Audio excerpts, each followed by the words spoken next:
నమస్తే బాపయ్య గారు. నమస్తే కిషోర్ గారు. బాపయ్య గారు, ఈరోజు ఉదయాన్నే కాస్త పాజిటివ్ వార్తలతోటి ప్రారంభించే ప్రయత్నం చేద్దాం మన డిస్కషన్, మన డెఫినెట్గా. చర్చని. యా. సో అమరావతి అనేది ఇక ప్రజాప్రతినిధుల రాజధానిగా కూడా మారబోతోంది, ఆ కళ రాబోతోంది అని చెప్పేసి ఈ రోజు వార్త. ఎందుకంటే ప్రతిష్టాత్మకంగా నిర్మించినటువంటి ఎమ్మెల్యే ఎమ్మెల్సీల యొక్క క్వార్టర్స్ సముదాయం ఏదైతే ఉందో అవి పూర్తయిపోయాయి. బహుశా రేపు 13వ తారీఖున ప్రారంభోత్సవం కూడా సీఎం చేతుల మీదుగా ప్రారంభోత్సవం కూడా జరగబోతోంది. ఆ రోజు ఆయన అఫీషియల్ గా జిఏడి జనరల్ అడ్మినిస్ట్రేషన్ డిపార్ట్మెంట్ కి అప్పగించబోతున్నారు. ప్రారంభించిన తర్వాత ఈ జిఏడి ఇక ఎమ్మెల్యేలందరికీ ఎమ్మెల్సీలందరికీ ఎవరి వాళ్ళకి క్వార్టర్స్ అనేది కేటాయించడం జరుగుతుంది. దాంతో పాటుగా విజయవాడని అమరావతిని కలిపేటటువంటి ఒక కీలకమైనటువంటి స్టీల్ బ్రిడ్జ్, ప్రతిష్టాత్మకంగా నిర్మిస్తున్న స్టీల్, బహుశా అది బకింగ్హామ్ కెనాల్ కావచ్చు, దాని మీద నిర్మిస్తున్నటువంటి ఆ స్టీల్ బ్రిడ్జ్ నిర్మాణం కూడా పూర్తయిపోయింది. ఆ రోజే దాన్ని కూడా ప్రారంభించబోతున్నట్టుగా అయితే తెలుస్తుంది. మొత్తం 3 ప్రారంభోత్సవాలు ఏవో ఉన్నాయట. సో ఈ ప్రారంభోత్సవంలో ఈ యొక్క కొత్త కళ సంతరించుకోవడం ఇవన్నీ ఒక పక్క అయితే, ఇక జగన్మోహన్ రెడ్డికి కూడా దారులు అన్ని రకాలుగా మూసేస్తున్నాడు. ప్రజాప్రతినిధులు కూడా వచ్చి ఇంక ఇక్కడ నివాసం ఉండి కొలువుండి కాపురాలు పెడితే ఇక మాదిగం లేదు, మట్టి మశానం లేదు అనేటువంటి ఒక భావన కూడా వ్యక్తం అవుతోంది. సో మీరేమంటారు? ఒక పక్క నిజంగా అమరావతిలో ఇలాంటివన్నీ ప్రారంభం కావడం, రూపురేఖలు సంతరించుకోవడం అనేటువంటి పాజిటివ్ అంశంతో పాటు ఇక జగన్ ఆటలు సాగకుండా మొత్తం మూసేస్తున్నారనే భావన కూడా వ్యక్తం అవుతోంది. మీరేమంటారు? మీ అభిప్రాయం ఏంటి? అరుంధతి సినిమా చూసుంటారు మీరు. దాంట్లో అష్టవిధ షట్ అష్టవిధ దిగ్బంధన అని చెప్పేసి సోను సూద్ కేకలేస్తా ఉంటాడు. మొన్నటి వరకు తెలుగుదేశాన్ని అలా అష్టదిగ్బంధనం చేసేసి చంద్రబాబు నాయుడు గారిని బాగా ఇబ్బంది పెట్టేసి అసలు ఇంకా తెలుగుదేశం పార్టీని జీవితంలో అధికారంలోకి రానివ్వకుండా చేయాలని చెప్పి జగన్మోహన్ రెడ్డి అనుకున్నా గాని, ఇప్పుడు తన చేతులతో తనే అష్టదిగ్బంధనం తనకి తాను చేసుకుంటున్నాడు. ఓ పక్క చూస్తేనేమో డిఎస్సి లాంటి వాటి మీద అనవసరమైన రెడకేకలు రాద్ధాంతం చేస్తూ తన పరువు తాను తీసుకుంటున్నాడు. ఇప్పుడు మావిగన్ అని మొన్నటిదాకా అమరావతికి వ్యతిరేకంగా ఒక స్వరం వినిపించాడు. ఆ మావిగన్ ఎటుపోతుందో అర్థం కాని పరిస్థితి. అంటే ఎందుకు మావిగన్ అన్నాడు? ఇక్కడ అమరావతిలో ఇప్పుడు కన్స్ట్రక్షన్స్ అంతా కూడా శరవేగంగా జరుగుతున్నాయి. ఈ క్రమంలో అమరావతి మీద విషం చిమ్మాలని చూశారు వైసీపీ వాళ్ళు. రాబోయే పెట్టుబడిదారులు ఎవరు కూడా అమరావతి వైపు చూడకూడదు. ఒకవేళ పెట్టుబడిదారులు వచ్చి అమరావతిలో పెట్టుబడులు పెడితే ఈ అమరావతి నగరం ఒక బెంగళూరు లాగానో, అంటే కర్ణాటకలోని బెంగళూరు లాగానో, తమిళనాడులోని చెన్నై లాగానో, మన పొరుగునే ఉన్న తెలంగాణలోని హైదరాబాద్ లాగానో, లేకపోతే ఓ గురుగాం లాగానో, లేకపోతే ఓ పూణే లాగానో, ఓ బాంబే లాగానో ఇలా డెవలప్ అయిపోతుంది. అలా డెవలప్ అయిపోతే హైదరాబాద్ పేరు చెప్తే చంద్రబాబు నాయుడు ఎలా గుర్తొస్తున్నాడో అమరావతి పేరు చెప్పినా భవిష్యత్తులో చంద్రబాబే గుర్తొస్తాడు. రాజశేఖర్ రెడ్డి 6 సంవత్సరాలు, అంటే 2004 నుంచి 2009 వరకు 5 సంవత్సరాలు 5.5 సంవత్సరాలు పరిపాలించిన హైదరాబాద్ కి కాస్తో కోస్తో కంపెనీలు తీసుకొచ్చిన ఇప్పటికీ హైదరాబాద్ అనగానే చంద్రబాబు పేరే చెప్తున్నారు కానీ వైఎస్ఆర్ పేరు గుర్తురాని పరిస్థితి. సో రేపు నా పరిస్థితి కూడా అంతే అవుతుందేమో అని చెప్పి జగన్మోహన్ రెడ్డి విపరీతంగా విషం చిమ్మే ప్రయత్నం చేశాడు అమరావతి మీద. అమరావతి అంటే అటు ఉత్తరాది వాళ్ళతోటి ఇటు రాయలసీమ వాళ్ళతోటి ఏం చెప్పిస్తాడంటే వైసీపీ నేతలతోటి డబ్బులన్నీ తీసుకెళ్లి అమరావతిలోనే పెడుతున్నారు అని అంటారు. మరి డబ్బులన్నీ తీసుకెళ్లి అమరావతిలో చంద్రబాబు పెడుతుంటే మరి అదే డబ్బులు గతంలో అధికారంలో మీరున్నారు, ఎందుకని మీ ప్రాంతాలను డెవలప్ చేయించలేదు? ఆ నేతల్ని ప్రజలు ఓటుతో అడిగారు, కానీ మళ్ళీ వాళ్ళకి ఆ సెన్స్ తెలియట్లా. వైసీపీ నేతలకి ఉత్తరాది వాళ్ళు కావచ్చు, లేకపోతే ఇటు రాయలసీమ నేతలు కావచ్చు, వాళ్ళకి ఆ సెన్స్ అర్థం కావట్లా. సో ఇప్పుడు మళ్ళీ అమరావతి మీద విషం చిమ్మాలి, మావిగనే ఒక దాన్ని తీసుకొచ్చి అని చెప్పి విశ్వ ప్రయత్నాలు చేశారు. కానీ చంద్రబాబు నాయుడు తను ఏ టైంకి పూర్తి చేయాలని అనుకుంటారో ఆ టైంకి షెడ్యూల్ ప్రకారం అంటే మనకి సినిమాల్లో చెప్తారు చూసారా, ఆ షార్ట్ అవన్నీ కూడా టైంకి అన్ని అలా చిటికేసినట్టు పూర్తవుతాయి అని. సో అలాగా ఒక టైము ఒక టార్గెట్ పెట్టుకున్నారంటే చంద్రబాబు అధికారులందరినీ కూడా పరుగులు పెట్టిస్తారు. ఆయన నిద్రాహారాలు మాని పనిచేస్తాడు, వీళ్ళను కూడా అలాగే పని చేయిస్తాడు. అలా పని చేయించారు కాబట్టి ఇప్పుడు ఎమ్మెల్యే క్వార్టర్స్ ఎమ్మెల్సీ క్వార్టర్స్ అన్ని కూడా కంప్లీట్ అయిపోయినాయి. వీటితో పాటుగా అధికారులు ఉండడానికి ఏర్పాటు చేసిన కొన్ని క్వార్టర్స్ కూడా పూర్తయ్యాయని చెప్పి సమాచారం. అయితే వీటన్నిటినీ కూడా రేపు ఆంధ్రప్రదేశ్ ముఖ్యమంత్రి హోదాలో ఉన్న నారా చంద్రబాబు నాయుడు కూటమి సర్కారు హయాంలో ఇవి పూర్తయ్యాయి కాబట్టి వీటిని జిఏడికి అప్పగిస్తారు. అధికారికంగా జిఏడికి అప్పగిచ్చేస్తే ఫ్యూచర్ లో ఇక ఆ క్వార్టర్స్ లోకి ఎమ్మెల్యేలు, ఎమ్మెల్సీలు, ఆ అధికారుల క్వార్టర్స్ ఏవైతే ఉంటాయో వాళ్ళంతా వచ్చేస్తారు. ఆ ఎమ్మెల్యేలు, ఎమ్మెల్సీలు వస్తే ఏమైందిలే అని చెప్పేసి వైసీపీ వాళ్ళు దీని మీద కూడా దుష్ప్రచారం చేయడానికి ప్రయత్నించినా చెల్లదు. సో ఇక ఎమ్మెల్యేలు, ఎమ్మెల్సీలు వీళ్ళంతా ఇక్కడికి వస్తే పరిపాలన ఇక్కడి నుంచే మొదలవుతుంది. ఇక పరిపాలన అమరావతి నుంచే షురు అవుతుంది. ఆయన ఎమ్మెల్యేలు అంతా అందుబాటులో ఉంటారు, ఎమ్మెల్సీలు అందుబాటులో ఉంటారు, అధికారులు అందుబాటులో ఉంటారు అని అంటే అమరావతి స్టార్ట్ అయిపోయినట్టు అర్థం. సో ఇది చంద్రబాబు నాయుడు తన తాలూకా ఏవైతే విధి విధానాలు ఉంటాయో వాటన్నిటిని ఉపయోగించి ప్రజలకి పరిపాలనని అందుబాటులోకి తీసుకురావటం, రాష్ట్ర రాజధానిలో పరిపాలనని కొనసాగించడం అనే దాన్ని స్టార్ట్ చేశారు. ఇంకేముంది, ఇక మావిగన్ లేదు, గావిగన్ లేదు, ఏ ఆవిగన్ను లేదు. షర్మిల అన్నట్టు ఆవిగన్లు ఉండవు, మావిగన్లు ఉండవు, ఓన్లీ అమరావతి మాత్రమే ఉంటుంది. పైగా మొన్నటి వరకు కొంతమంది వైసీపీ వాళ్ళు అంటున్నారు జగన్మోహన్ రెడ్డి మావిగన్ అని ఒత్తిడి చేశాడు కాబట్టి విజయవాడని, గుంటూరుని తీసుకొచ్చి అమరావతిలో కలిపారు, రాష్ట్ర రాజధానిలో వీటిని కూడా భాగం చేశారంటున్నారు. వాళ్ళకి కాస్తైన ఆలోచన ఉంటే ఆ సిఆర్డిఏ పరిధిని వెతకమనండి. ఆ సిఆర్డిఏ పరిధిలో ఆల్రెడీ విజయవాడ, గుంటూరు ఉన్నాయి.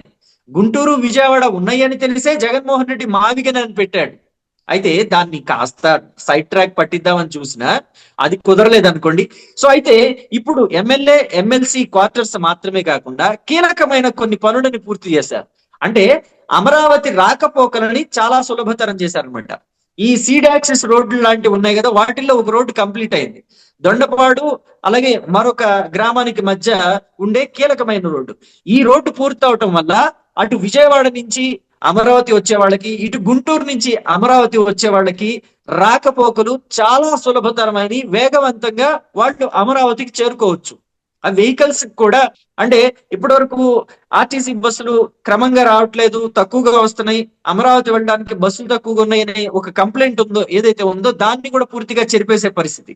అలాగే విజయవాడ నుంచి అమరావతి వెళ్ళటానికి మొన్నటి వరకు కూడా అంటే కొంతమంది అటు వారధి మీద నుంచి వెళ్లే వాళ్ళకి ఓకే, కానీ విజయవాడ టౌన్ లో నుంచి అమరావతి చేరుకోవాలి అని అనుకునే వాళ్ళకి కొంత ఇబ్బందిగా ఉండేది. ఎందుకంటే వారధి మీద నుంచి వెళ్ళిన తర్వాత ఉండవల్లి దగ్గర స్టీల్ బ్రిడ్జ్ కంప్లీట్ కాలేదు. ఇప్పుడు ఆ స్టీల్ బ్రిడ్జ్ కంప్లీట్ అయింది. మొన్నటి వరకు ఏంటి, వారధి మీద నుంచి కరకట్ట మీదుగా వెళ్ళేవాళ్ళు. అచ్చా ఎదురు ఏదైనా వెహికల్ వస్తుంటే కాస్త స్లో చేసుకుని సైడ్ ఇచ్చి వెళ్ళాలి, పైగా వర్షాలు పడుతుంటే ఇంకా కాస్త ఇబ్బంది. కానీ ఇప్పుడు ఈ స్టీల్ బ్రిడ్జ్ కంప్లీట్ అయిన తర్వాత ఒక వెడల్పాటి రాజమార్గం లాంటి రోడ్డు అందుబాటులోకి వచ్చేసింది. పైగా ఇక కరకట్ట మీదకి ఎక్కాల్సిన అవసరం లేదు, నేరుగా రాజధానిలోకి రాజమార్గం గుండా వెళ్ళిపోవచ్చు. ఇవి మేజర్ గా రేపు 13వ తారీఖున ఆంధ్రప్రదేశ్ ముఖ్యమంత్రి నారా చంద్రబాబు నాయుడు చేతుల మీదుగా ప్రారంభించుకోబోతున్న కీలకమైన అభివృద్ధి కార్యక్రమాలు. ఇవి అమరావతికి చాలా కీలకమైనవి. అమరావతిలోకి సామాన్యులకి ఎంట్రీ కూడా చాలా కీలకం ఇవన్నీ కూడా. ఇకపోతే మూడవది, ఇది ఇప్పటి వరకు అంటే వైసీపీ వాళ్ళంతా పోలవరాన్ని ఒక మూలన పడేసి ఎందుకు పనికి రాకుండా చేసిన ఆ పోలవరం నుంచి కూడా అభివృద్ధిని రాష్ట్రానికి అంటే అది ఒక బహుళార్థ సార్థక ప్రాజెక్ట్ అని చెప్పేసి మనం ఇప్పటి నుంచి చెప్పుకుంటున్నాం, ఎప్పటి నుంచో చెప్పుకుంటున్నాం. చాలా మంది నాయకులు కూడా దాన్ని పూర్తి చేయడానికి ట్రై చేశారు. జగన్మోహన్ రెడ్డి హయాంలో ఆ మాజీ మంత్రి అనిల్ కుమార్ యాదవ్ అన్నట్టుగా పర్సెంటా 1% కాదన్నాయి అని ఆ 1% దగ్గరే వాళ్ళు ఆగిపోయారు ఆ పోలవరం విషయంలో. తీరా చూస్తే ఇప్పుడు పోలవరం పరుగులు పెడుతోంది. సో ఎడమ కాలువ పనులు కూడా పూర్తయిపోయినాయి. ఆ పోలవరం ఎడమ కాలువ నుంచి నీటిని 14వ తారీఖున ఆంధ్రప్రదేశ్ ముఖ్యమంత్రి నారా చంద్రబాబు నాయుడు విడుదల చేయబోతున్నారు. సో ఆ నీళ్లు విడుదల చేస్తే ఎడమ కాలంలోకి అవి ఉత్తరాదిలో విశాఖ, విజయనగరం లాంటి కీలకమైన నగరాలకి తాగునీటి అవసరాలను తీర్చుతుంది. అంతేకాదు అనకాపల్లి జిల్లాకు కూడా తాగునీటి అవసరాలు తీర్చుతుంది ఆ ఎడమ కాలువ నీరు. దాంతో పాటుగా విశాఖలోని పారిశ్రామిక అవసరాలకి కూడా ఈ ఎడమ కాలువ నీరే ఉపయోగపడుతుంది. సో ఏమీ లేదు అనుకున్న చోట కూడా ఒక నాయకుడికి, సమర్థవంతమైన నాయకుడికి అవకాశం ఇస్తే ఏమీ లేదు అనుకున్న చోట కూడా అభివృద్ధి ఫలాలని చూపించగల సమర్థత ఉన్న వ్యక్తి నారా చంద్రబాబు నాయుడు అన్నమాట. అందుకే అంటారు సంక్షోభాల నుంచి కూడా అవకాశాలని అందిపుచ్చుకోగల నాయకుడు నారా చంద్రబాబు నాయుడు అని చెప్పేసి. రోసయ్య లాంటి వాళ్ళే 24 గంటల్లో 18 గంటలు కష్టపడి పనిచేయడానికి మొగ్గు చూపే నాయకుడు, ఇష్టపడే నాయకుడు నారా చంద్రబాబు నాయుడు. ఇందులో శ్లేష ఏమీ లేదు. నేను ఎక్కడ ఆ ముద్దబ్బాయి కష్టపడుతున్నాడు అని అనటం లేదు, ఏమాత్రం శ్లేష లేకుండా చెప్తున్నాను. 24 గంటల్లో 18 గంటలు కష్టపడతాను, నా కళ్ళతో నేను చూశానని చెప్పేసి. బద్ద రాజకీయ శత్రువు అంటే రాజకీయ శత్రువు మాత్రమే, ఇక్కడ ప్రత్యర్థి అంటే వేరేగా కాదు. పర్సనల్ గా ఆయన క్లోజ్ గానే మాట్లాడతారు. ఇప్పుడు వైసీపీలో ఉన్నట్టుగా రాజకీయ శత్రువు అంటే అసలు పూర్తిగా పర్సనల్ లైఫ్ లో కూడా శత్రువుగా తీసుకునే పరిస్థితి కాదు. వైసీపీ వచ్చిన తర్వాతే ఆ తేడాలు వచ్చినాయి అనుకోండి రాజకీయ చిత్రపటంలోకి. ఇకపోతే చాలా మంది నాయకులు అదే చెప్తారు. ఇప్పుడు కూడా కాంగ్రెస్ పార్టీలో ఉన్న వాళ్ళు చాలా మంది చంద్రబాబు నాయుడు నిజాయితీగా ఉంటాడు, నీతిమంతుడు, కష్టపడి పనిచేసే మనిషి అని చెప్తూ ఉంటారు. ఆ కష్టపడే తత్వమే ఈ రోజు ఆంధ్రప్రదేశ్ కు ఉపయోగపడింది. ఆంధ్రప్రదేశ్ రాష్ట్రాన్ని విభజించి అసలు అనాథలాగా అవతల పడేసిన రాష్ట్రాన్ని ఇప్పుడు నిలబెట్టి అభివృద్ధి ఫలాలన్నింటినీ కూడా తీసుకొచ్చి అందిస్తున్నారు, మౌలిక సదుపాయాలు అందిస్తున్నారు. ఇక రాబోయే రోజుల్లో మావిగన్ అనే పదం సోదిలో లేకుండా పోతుందని చెప్పడానికి నిదర్శనం ఏంటంటే అమరావతి పరిశ్రమలు కూడా రాబోతున్నాయి. రేపటి రోజున వీళ్ళు ఎమ్మెల్యేలు ఎమ్మెల్సీల యొక్క క్వార్టర్స్ ఏవైతే ఉన్నాయో అవి అఫీషియల్ గా ప్రారంభించిన తర్వాత అందరికి ప్రజాప్రతినిధులకు అందిస్తారు. అందుబాటులో ఉంటారు ప్రజలకి. జగన్మోహన్ రెడ్డి పార్టీ తరఫున ఎన్నికైనటువంటి సరే ఆయన వదిలేస్తే మిగిలిన 11 మంది, అదేవిధంగా ఇక దాదాపుగా 30 మంది వరకు సబ్జెక్ట్ కరెక్షన్ 20-30 మంది వరకు ఉన్నటువంటి ఎమ్మెల్సీలు జనాభా కూడా వాళ్ళకి బాగానే గణనీయంగా ఉంది కదా. మరి వాళ్ళంతా అమరావతిలో తీసుకుంటారా, క్వార్టర్స్ తీసుకుంటారా? అబ్బే మేము దీన్ని రాజధానిగా గుర్తించా, మాకు అవసరం లేదు చేయకండి అని చెప్పేసి వదిలేస్తారా?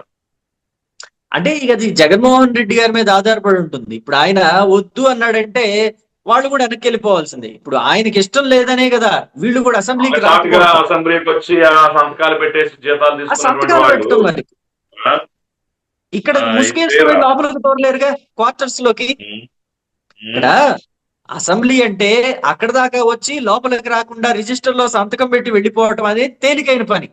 దొంగచాటుగా సంతకాలు పెట్టి వెళ్ళటం ఏది, ఎమ్మెల్యే పదవి ఊడిపోకుండా దొంగచాటుగా సంతకాలు పెట్టి వెళ్ళటం తేలికైన పని.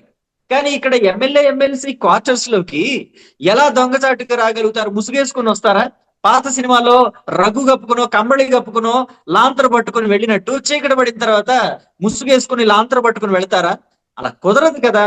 సో జగన్మోహన్ రెడ్డి ఆ ఎమ్మెల్యేలకి ఎమ్మెల్సీలకి ఏదైతే ప్రభుత్వం తరపు నుంచి సదుపాయాలు అందుతున్నాయో వాటిని కూడా నాశనం చేస్తున్నారు, వాటిని కూడా దూరం చేస్తారు ఖచ్చితంగా. ఇది అందులో డౌటే లేదు.